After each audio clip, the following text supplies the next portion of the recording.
Hiya. Welcome to GCN's In and Out, Pride Before the Parade. We're delighted to be here and thank you for viewing. My name's Han Tiernan. I'm the assistant editor and archivist with GCN. We have exciting news come down the line about the archive and stuff like that, but that's for another day. We wanted to, this conversation was supposed to be with Orla Egan from Cork LGBT Archive, and unfortunately Orla is not able to be with us tonight, so we're sorry to miss her, and we hope she gets well soon. But we are delighted. I'm delighted to be joined by Dr. Patrick Mcdonough,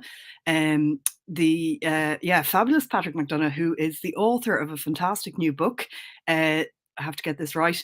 Gay and Lesbian Activism in the Republic of Ireland, 1973 to 1993.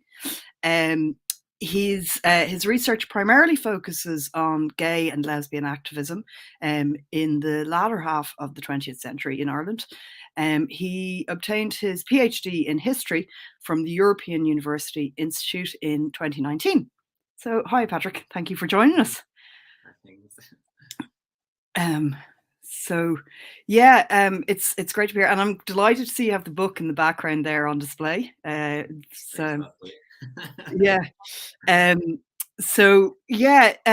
tonight, as we said, the conversation is going to be about Pride Before the Parade. And actually, before I start the conversation, I should say GCN is a charity, and we would love if you want to donate. You can go on to Instagram and there's a donate button, or you go to gcn.ie, or you can see at the bottom of the screen, you can text 300. I missed the number there, but you can text for €4 donation.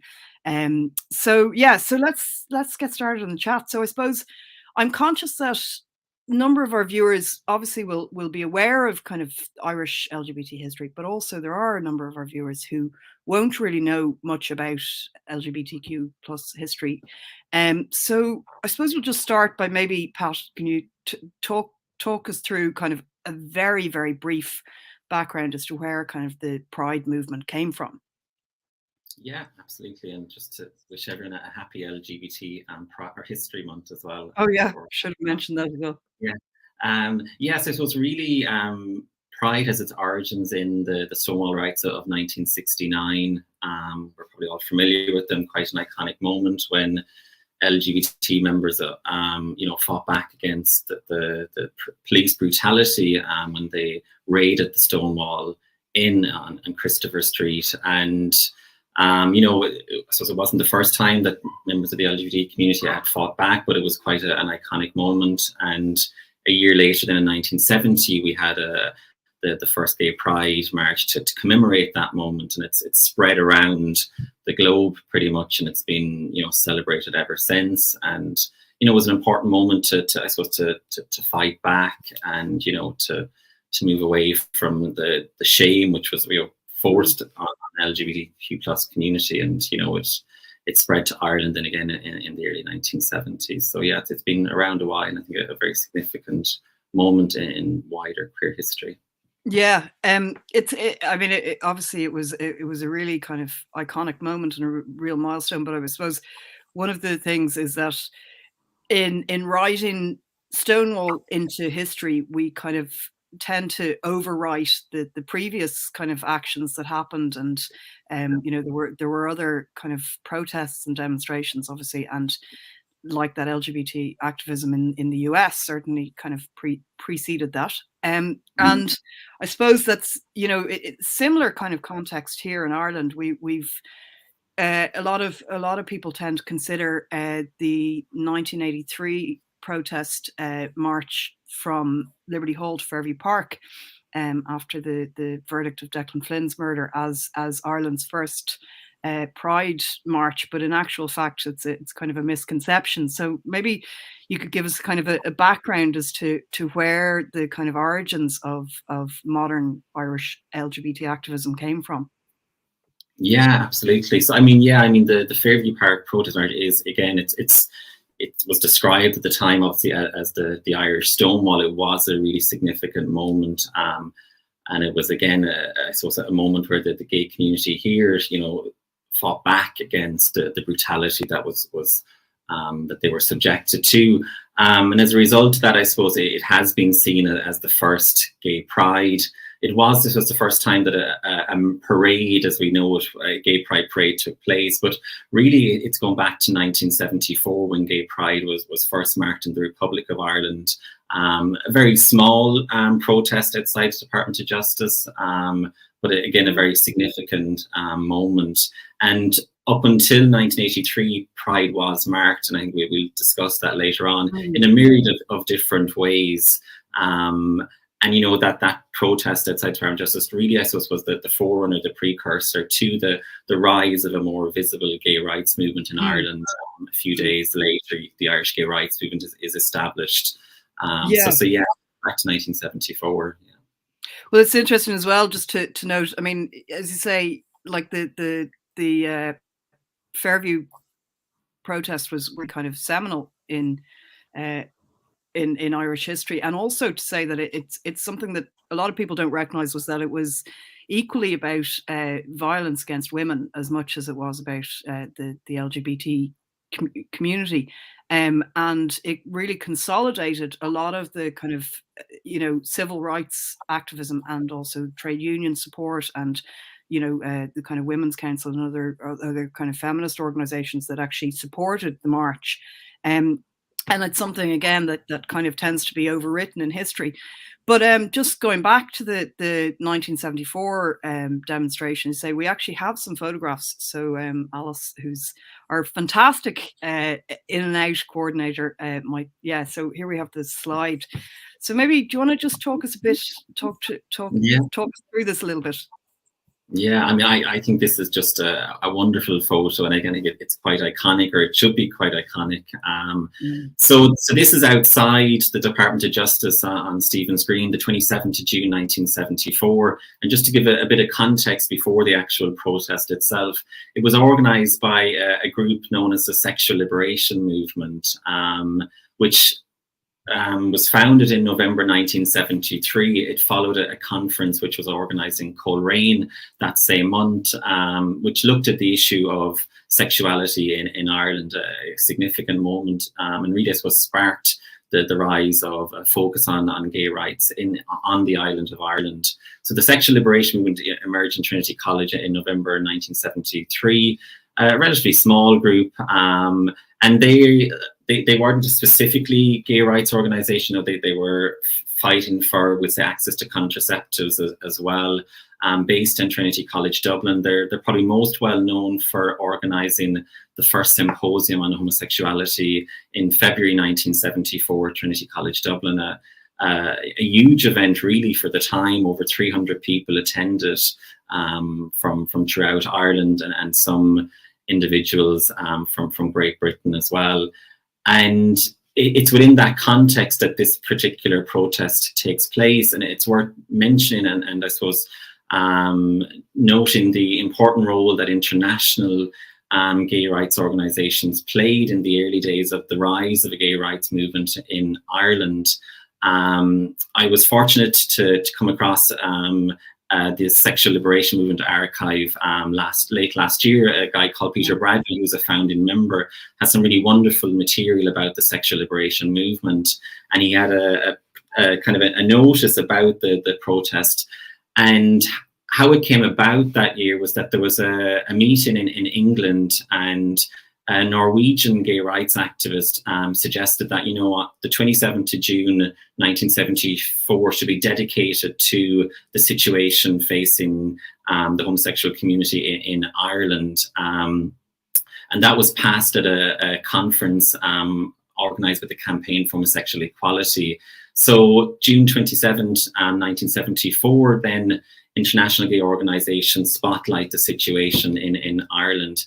So the plan was that activists in Northern Ireland would go to Stormont, and then in Dublin they would protest outside the British Embassy, and then they'd make their way to the Department of Justice. And in Norway as well, the Norwegian gay rights organisation there, they protested outside the British Embassy as well with placards that said, "Stop the oppression of Irish homosexuals." So it's within that context. So here at the front, we have Hugo Mcmanus, who is a founding member of the sexual liberation movement. And what's wonderful about this photo as well, it shows the cross-border support between, we'll say, the gay community at that time. And it was very much how the gay rights movement emerged in Ireland, that cross-border support. You can see an individual at the back here, Joseph Leckie, who was involved with the Union for Sexual Freedoms in Ireland. You've Jeffrey Dudgeon, you've David Norris. And I think the next picture as well, if we move on, has Margaret McWilliam, very brave at the time with a really wonderful placard, Lesbian Love. And yeah, I mean, the picture of Hugo, it made it into the Irish Times, but I think they're wonderful photos. I mean, really brave individuals at that time to come out and publicly, come out as queer lesbian.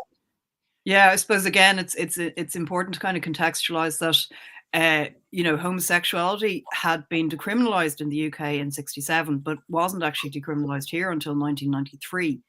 And it was very much, one of the kind of foundations of the whole movement in Ireland. And as I say, it's again, the collaboration or the kind of support with, Jeffrey Dudgeon being there and through the North. Again, it wasn't actually decriminalized in the North until I think 87. 82, yeah, 1981. Or 81, sorry.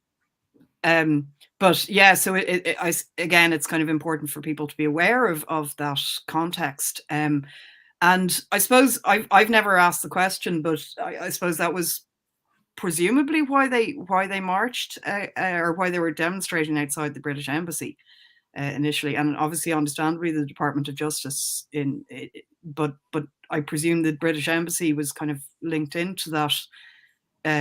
Given that it was originally a kind of a Victorian law that was passed whilst Ireland was under British rule. But yeah, that's right. Yeah, I mean, it was part, because I said they went to Stormont as well. It was a recognition of the fact that the laws existed both Northern Ireland and the Republic of Ireland at that time. And one of the only few places in Europe at that time that still maintained these really, outdated and horrible laws. Yeah. So from the kind of 74 demonstration, then there was kind of continued Pride kind of demonstrations and kind of actions. So maybe we have some more slides there from, I think, picnics in 1980. So do you want to talk a bit about this then? Yeah, and before I get on to this one, just as well, there was another event in 1976. I haven't been able to find out a whole lot about it. I think it was organised by Gays Against Repression in 1976. I think Hugo Mcmanus was involved in it as well. And I remember seeing something in the Irish Times at the time, but it'd be great to maybe get on to Hugo and see if he knows a bit more about what happened in 1976, just so we can further recover these histories that we often forget about. But yeah, so again, I suppose leading up to the 1983 Gay Pride Parade, before then, beginning in 1979, the National Gay Federation, which was established in 1979, along with Liberation for Irish Lesbians as well, began to organise these Gay Pride Week events. They didn't have a parade, but they nevertheless were really important, and they did generate attention. And we're very fortunate that we have some images from these events from 1980 to 1983, and that's a result of an individual by the name of Daniel Wood, and Carl Hayden has kindly shared these images with us. Just a bit about Daniel. He was a photographer by profession. He worked in his family's construction company, and he used to take pictures of the building sites. And such was the quality of his photos that Nikon made him an ambassador as well, and he used to speak on behalf of Nikon. But he also took some wonderful photos of gay pride in the early years at the request of David Norris. But he kept a lot of these to himself, rightly so, I suppose, because a lot of people wouldn't have been out at the time. So he has about 134. So yeah, so this is from 1981. It's in Merrion Square, and it was, I suppose, one of the more popular events was the picnic. So they'd have like week-long events. There'd be all-night parties at Flickers, which was the nightclub in the Hirschfeld Centre. They'd have special showings in the Hirschfeld Biograph, which was a cinema in the Hirschfeld Centre. And they'd have these picnics. And one of my favourites as well was pub zaps, and we could talk a little bit about that. And they'd also take to the streets as well, handing out leaflets. And you'll see, if we move on, you can see they're kind of wearing pink carnations. So people were asked to wear pink carnations or pink triangular gay badges if they could, and to be a bit more visible during Gay Pride Week. And the National Gay Federation would also encourage people, if they were able to come out to family. And a lot of what they were doing, particularly with handing out leaflets on let's say, Grafton Street and around Stephen's Green, was just trying to create a bit more awareness and understanding. And you'll see that in the leaflets. They were very much focused on, educating and increasing awareness about homosexuality and gay rights, because there were very few other outlets and means of doing so. Yeah. So I suppose in the next image, then you can see this is the opening of the Hirschfeld Centre was open. This is the unveiling of the plaque dedicated to Magnus Hirschfeld, the German sexologist. But then in the next couple of images, you can see and again the pink carnations there, but you can see that the handing out the leaflets on Grafton Street, which is I love these pictures. They're so of a moment, but I mean they all look so comfortable in themselves in that space, which I think is amazing. I mean, I'd love to figure out the names. I think I recognise one. I think is Eamon Summers, who was a president of the National Gay Federation at one stage. But it'd be great to get the names of these individuals. And just going back to Noel Brown, like I think it's wonderful to see this picture, because Noel Brown was one of the few politicians at that time to be vocal in his support for gay rights, and he really was an outlier in that respect. And that plaque. The little museum, but it's a wonderful photo, I think. Yeah. And again, sorry, Alice, if you just go back 2 slides, he's there's no kind of discomfort about being in that, and again, as you say, a politician kind of supporting the gay and lesbian community, I suppose, as it was at the time, is quite. I mean, yeah, when you look at the Dáil debates, even 1974, 1977, he's one of the few who's really putting it to the government to say, listen, you need to change the laws. And you see him here with the pink carnations, the pink triangle, like unashamedly supporting the gay community. So yeah. And he would have taken, like, in 1979, one of the first events that they kicked off Gay Pride was with a political forum, and Noel Brown would have taken part as well, along with Rory Quinn, who was another who was very supportive as well at that stage. So I think it's important to highlight those as well, because it was, it's rare, I suppose.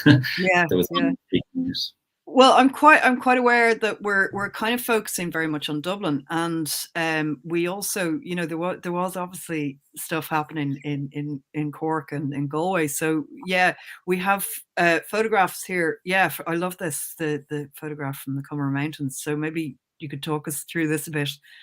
Yeah, I mean, yeah, absolutely. I mean, we have a tendency sometimes to predominantly focus on Dublin, and actually one of the events, just briefly again on Dublin, they organised this gala night in Flickers to raise money for David Norris's court case, and the Cork community raised quite a lot of money for them as well. So there was that solidarity. But I love this photo, and again, huge thanks to Clem Clancy for showing it to me. It's from In Touch, which was published by the Irish Gay Rights Movement. And it's at the top of the Cummer Mountains. And just a bit of background, I suppose, this is 1981. We had the Irish Gay Rights Movement set up in Cork in the late 1970s. We also had the Cork Gay Collective. And just before this photo was taken, Cork had hosted the first national gay conference in Ireland in May 1981, a really significant moment. It brought together the different gay and lesbian organisations in Ireland and look into the 1980s to see what were the priorities and how would we go about achieving those. And I think it generated a lot of confidence within the community down there in Cork. And together, the Cork Gay Collective and the Irish Gay Rights Movement, they decided to mark Gay Pride in 1981. And what's interesting and somewhat funny is these individuals, they climbed to the top of the Comer Mountains and they erected the pink triangle, again, a symbol of Gay Pride. But at the time, like these Gay Pride Week celebrations in Dublin, they were generating media attention. And that was one of the other things that I should say was that the media were covering it. And you'd see some articles by gay rights activists using the week to write articles and letters for the papers to increase awareness. But the Irish Times, I think at that stage, in covering the Gay Pride celebrations for 1981, it omitted any reference to the activities in Cork. So the IGM wrote into the Irish Times to complain that they completely ignored Cork, rightly so. And the IGM explained what had happened in Cork that week, and they mentioned the Comer Mountains and the Pink Triangle. And one reader took exception to this, and she wrote a strongly worded letter to the Irish Times to complain about this terrible act of vandalism. And she thought it was wholly unacceptable that, individuals who were looking for acceptance and tolerance would carry on this way. And she asked them to take it down. So I'm not sure what happened with the Pink Triangle. It's still up there, I don't know, but I just think it's a really great photo. It's just a good way as well of demonstrating that Pride wasn't just confined to Dublin, even in those early years of the gay rights movement. Yeah, it's funny. I mean, I think it's a great action. It's a great concept, and a great way of marking the kind of the significance of it. And I mean, I'm kind of slightly glib in laughing at that woman's comments and stuff, but I suppose it really shows the kind of overall, I suppose, zeitgeist at the time. It was still a very Catholic country and still a very kind of parochial country. So, and it's great to see this, that there was stuff happening across the country, but also then I know there was the leaflet. They also were handing out leaflets in Cork, which you can see on the next slide. And so the Irish gay rights movement was both based in Dublin and in Cork, but this was the Cork Gay Collective that were doing this. Yeah, that's right. Yeah, I mean, there was branches of the Irish gay rights movement across Ireland. There was branches in Kilkenny, Limerick, in Galway as well. Yeah, so they had expanded out quite well in the late 1970s, early 1990s. And I mean, we won't get into, but there was quite a lot of tension in Dublin between the Irish Gay Rights Movement and the National Gay Federation. But in Cork, the Cork Gay Collective and the Irish Gay Rights Movement, to a great extent anyways, they worked well together. They brought together the National Gay Conference in 1981. But yeah, it's sometime 1982, 1983. You've Arthur Leahy here and Tony O'Regan on Princess Street in Cork handing out leaflets. And I said this was really quite a common part of the early years of Gay Pride, setting up a stall in the middle of a street and handing out leaflets, which basically was, again, a means of trying to spread awareness and understanding about it. But again, I think it's fair play to them for the braveness to do that at that time. And I think, in 1981, you can possibly see it there as well. They might have some of the older leaflets up, but the leaflet said that, it's estimated there's 6,000 homosexuals in Cork, and just providing a brief overview of homosexuality, which, it's great to see these images. And thanks to Kieran Rose and Orla Egan for allowing us to use them and share them. Yeah, absolutely. So I'm actually trying to remember what our next slide is. I've kind of gone a bit blank. Oh yeah, so this is the 1983 Dublin parade, or pro march, I suppose it was. This was the kind of first march in the Republic, was it?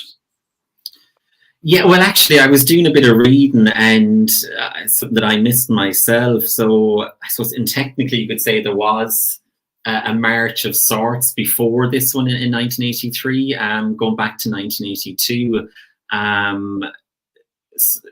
In 1982, as part of Gay Pride Week, they had actually a sort of a carnival at St. Stephen's Green.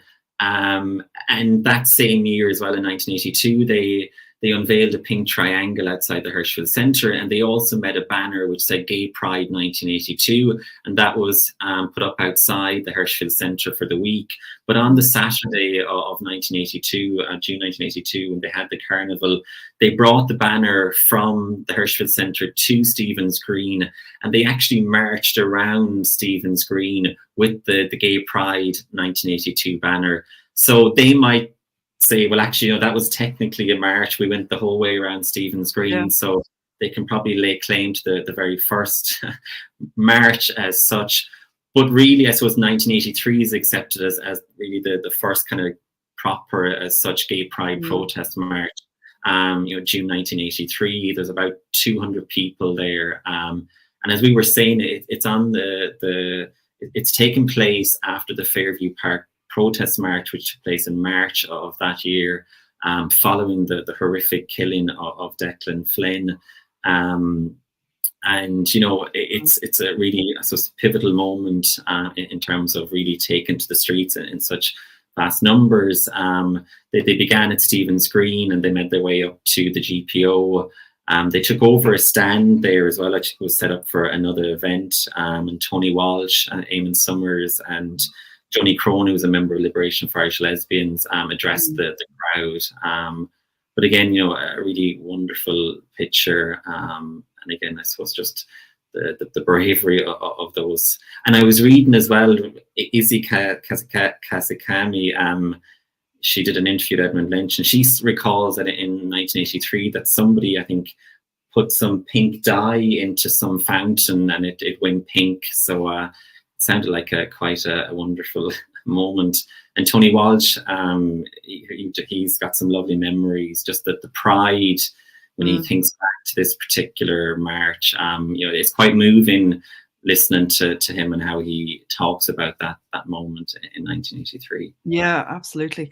And I suppose, as you say, the kind of the capacity of that march was kind of spurred on from the Fairview March, and I think it's important, as much as we at the outset of the conversation we kind of said, that it overwrites the kind of preceding histories, but it's also really important to note that because it wasn't only sparked by Declan Flynn's murder, but there was the two other murders earlier in the year of Charles Self, and also then John Roach in Cork, and also I mentioned about the kind of inclusion of the kind of women's solidarity movements and stuff, and that was also sparked by the murder of the kind of sex worker who was trying to kind of establish a union, Dolores Lynch, who so there was a lot of kind of that 1982 particularly was quite a violent year for LG, for gays and for women. So it's just I always just think it's important to actually to put that in full context and for people to understand that. And also, it was the anniversary of Charles Self's murder and obviously Declan Flynn and John Roach coming up later in the year. So it's quite a significant year to be marking that. So yeah. On the other hand, it was that was a really difficult time, I think, in 1982. I mean, it's leading up as well to the anti-amendment campaign as well.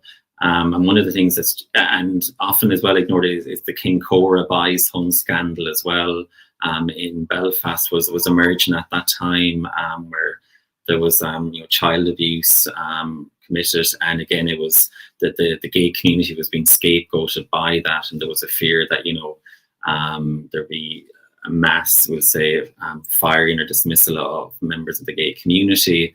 And what really struck me in April of 1982 as well was the head of the Garda Representative Association, and bearing in mind this is soon after the brutal killing of Charles Self, was blaming pro-abortionists and the gay community who were demanding their rights for the rise in crime. So it's just a really challenging time. So it's yeah, I suppose, I mean, it's another conversation that we could have just specifically on that. And obviously, it's been written about, and you can read it in GCN. There's a good few articles there.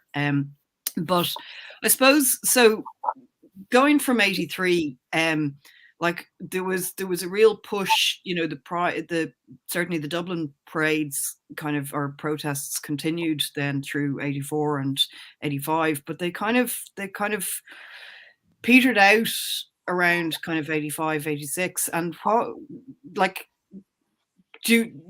would you think the kind of reasoning for that was, or Yeah, so there was another one in 84. There was some violence at that one as well. Cathal Kerrigan was driven into by a car, if memory serves me right. I don't think anything was done to the driver. And then there was a smaller one in 1985. I suppose the 1980s was a challenging time all around for those who were trying to challenge the status quo at that time. The divorce referendum, the anti-amendment campaign, just a pretty dire time. And of course, the mid 1980s, you have the AIDS epidemic, and I think that had a massive impact on the Irish gay rights movement, because I suppose, like other countries, it felt the gay community really to respond to that situation, and a lot of their time and energy went into responding to that. The establishment of Gay Health Action in 1985, and the work in getting out as much information as possible to the community, not just the gay community, but the wider community. There was such a dearth of information, and the government, of course, was, just turning a blind eye effectively. It was so slow to respond. It was more concerned with exploring the possibility of using the laws, or using AIDS as a defence in the David Norris case. And despite being told in 1985 that actually the laws are a hindrance to combating HIV and AIDS, it was another 8 years before they actually amended the laws. So I think that was a massive, there's no doubt about it. And anybody that, happened to watch the Vincent Hanley documentary earlier on this week, would just see how difficult a period it was. It's a really wonderful documentary, but quite maddening at times, the burdens that was put on the gay community to get the information out there at their own expense as well. They received barely any funding from the state, which is... Yeah, I suppose, and I mean, mass immigration, I suppose, both because of the legislation, but also because of the AIDS pandemic and stuff as well. But the thing is, in the midst of this, interestingly, then Galway Pride starts up in 1990. So maybe you can give us a bit of background to that. Yeah, which is, I mean, that's one of the things that kind of struck me. I come from Clare, and so Galway was, not as big as it was back then. But yeah, so really just, I suppose, the lead up to Gay Pride in Galway in 1990, and, Nuala Ward really pioneered that. But going back to 1980, there was a number of groups in Galway. You had the Irish Gay Rights Movement, which existed briefly, but you also had the Galway Gay Collective. Maurice, Walsh and John Porter would have ran that. And I had the pleasure of meeting Maurice, and just an unbelievable individual, and very modest. And I often said to like Maurice, what you did was unbelievable. Like, it's quite marvelous. But she's extremely modest. So Maurice would have, set up the Galway Gay Collective, and it didn't reach the heights of, we'll say, activities in Galway and Cork, but I think that its very existence in Galway and in, we'd say, Connacht or the west of Ireland was, I think, a lifeline for many individuals. They placed notices in the provincial papers, the Galway Advertiser, Mayo News. They had a PO box number so people could write to them. And it was an outlet, I suppose, for people to meet. They used to organise the odd discos then in Salt Hill. They were stopped in 1982. But Maurice kept the PO box number going. And again, they'd organise so people be able to at least reach out to somebody. And that's so important, because one of the letters which really struck me from the Irish Queer Archive was from a very young man in 1979 who wrote to the National Gay Federation.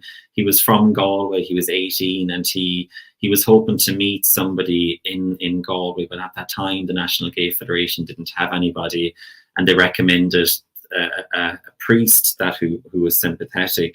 So they established the Gay Collective in Galway was, an outlet for those in that region to meet up, connect, and I suppose just to end their isolation. And Maurice kept that going throughout the 1980s, but it's really Nuala Ward then comes to Galway in the mid to late 1980s, and she sees that the PO box advertised in the Galway Advertiser, and she reaches out to Maurice, and she takes over the running of the PO box number. And Nuala really just pioneered so much there in Galway. She really was a trailblazer in that respect. She got she got a telephone service up and running in conjunction with the Students' Union in Inuit Galway.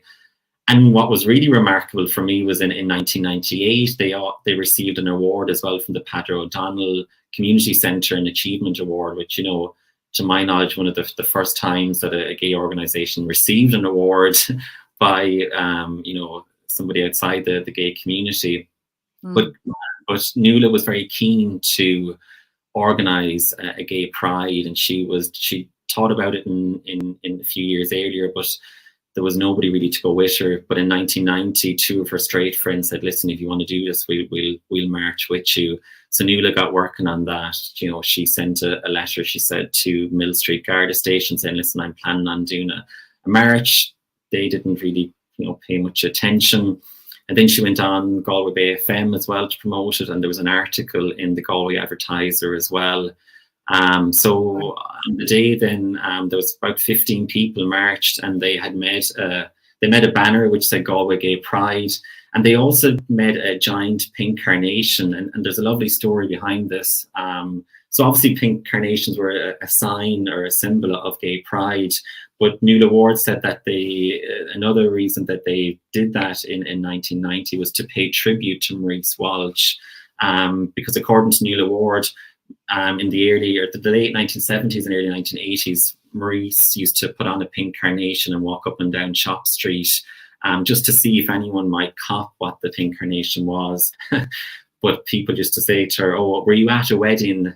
So they didn't really cop that what the whole point of it was. So yeah, 15 people. I think there was 10 heterosexuals, 2 American gay men marched, and then there was 3 lesbians led by Nuala Ward. And Nuala recalls a very positive reaction to it. She said there was no tomatoes, no eggs thrown at them, and yeah, just it's quite remarkable, and it's the longest running gay pride, ever since in Ireland.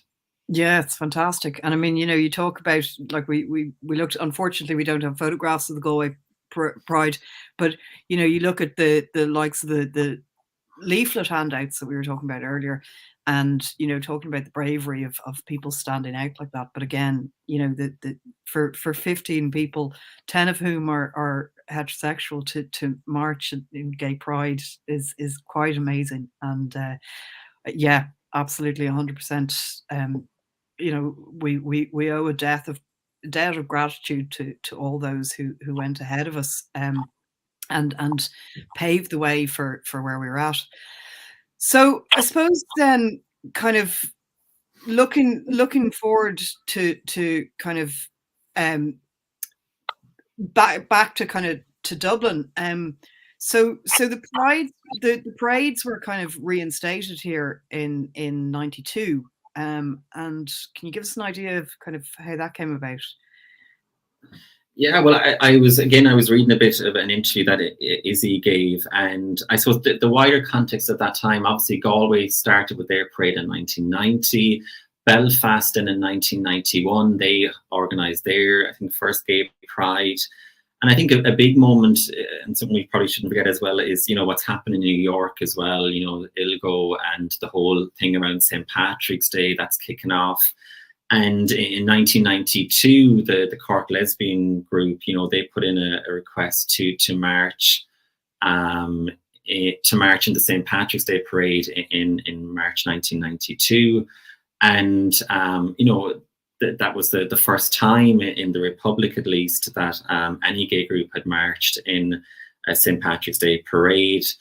So I think it's within that, and they actually won an award as well for the best new float, which was an achievement. And I think Orla Egan was one of the people who took part in that. So it's a shame she's not here to talk a little bit about that, maybe another night.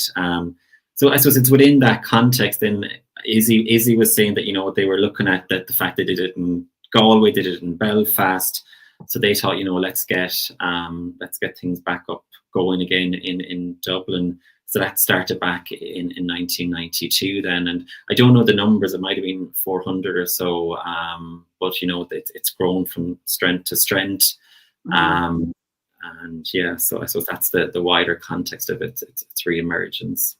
Yeah, it's funny, my first Pride, I think, was about 2006, and when you think it started, or sorry, 2002, 1 or 2, and when you think over the course of kind of less than 10 years, it went from, you know, did you say it was about 400 in the 92 parade? Possibly, yeah. I could be wrong, but yeah. I think it was 6,000 in the 2001, 2002 parade, which is quite phenomenal. So yeah, well, you know, as we know, then the parades have kind of come on, obviously, from there with kind of over 100,000 and probably close on 200,000 in the last Dublin parade. But there's also a lot of criticism over the kind of commercialization of Pride, and, you know, it's a debate again that we could have in another kind of forum. But I mean, what do you think the kind of the legacy and the kind of status of Pride is, and what it has? You know, what is the value in Pride today, really?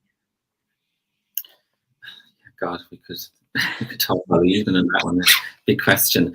I mean, for me, Pride is still extremely important. And again, when I look back at the history and how significant it was, like that visible public presence of, you know, saying, listen, we're not going to put up with you know, how society treats us. And I think, you know, it was a protest. It was a protest here in the 1980s to call out the treatment.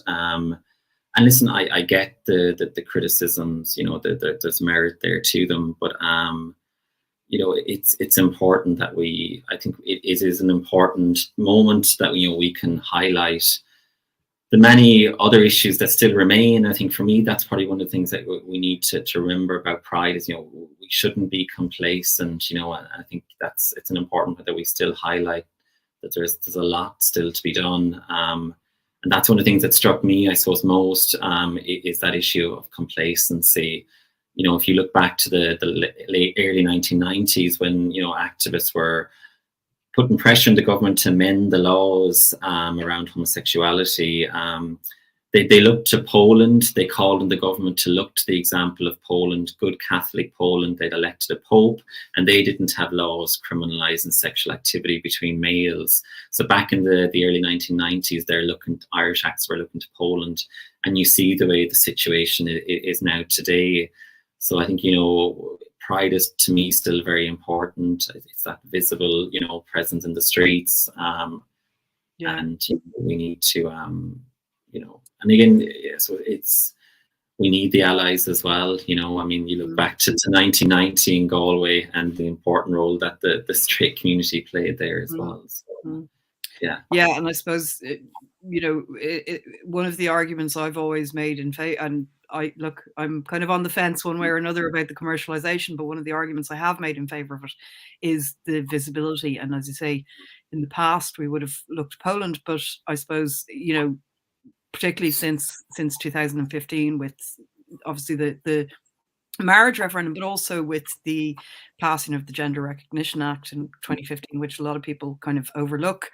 You know, Ireland has become a kind of, you know, one of the stronger forces in supporting LGBT rights now. We have a phenomenal way still to go, but particularly in light of today's very sad news about the Ukraine. And, you know, again, the Ukraine, although they wouldn't have been as great with LGBT rights, obviously that a lot of the progress that they had made is going to be pulled back. So our thoughts are with the LGBTQ plus community in the Ukraine and Russia and in all of the countries that are still under, who don't have the support that we have.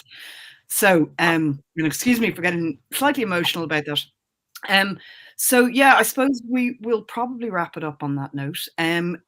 Can people get your book, or where can they get it, and how can they get it?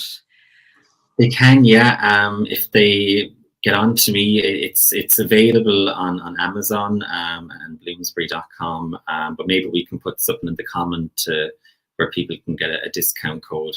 It is pricey, which is terrible, but that's just the way it is. So yeah, so bloomsbury.com or Amazon, you can purchase a copy there. And if you're buying it on Bloomsbury, just put in the code activism21UK and you'll get 35% off.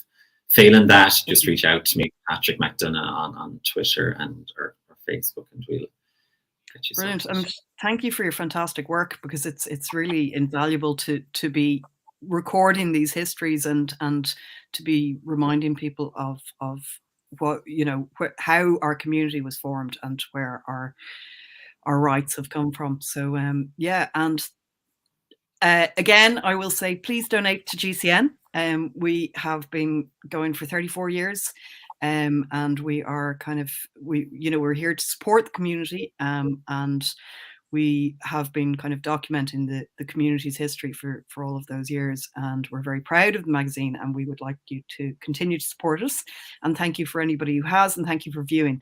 And all I can say now is good night and good luck. See you, everyone. Bye.